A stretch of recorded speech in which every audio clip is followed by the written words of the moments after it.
Good morning everyone.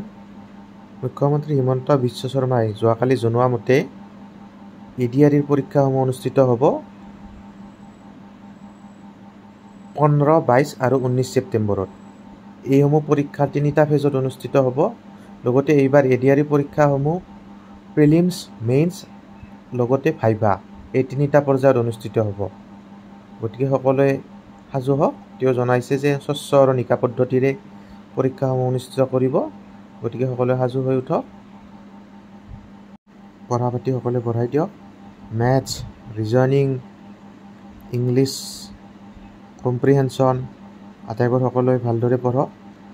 লগতে general নলেজত গুৰুত্ব দিব সকলোৱে। জেনেৰেল নলেজত যিহেতু বেছিকৈ মাৰ্ক থাকে, সকলোৱে জেনেৰেল নলেজটো অলপ ভালকৈ পঢ়ি ল'ব, থৰলি পঢ়ি ল'ব, তেতিয়া নিশ্চয়কৈ ভাল ফলাফল লাভ কৰিব।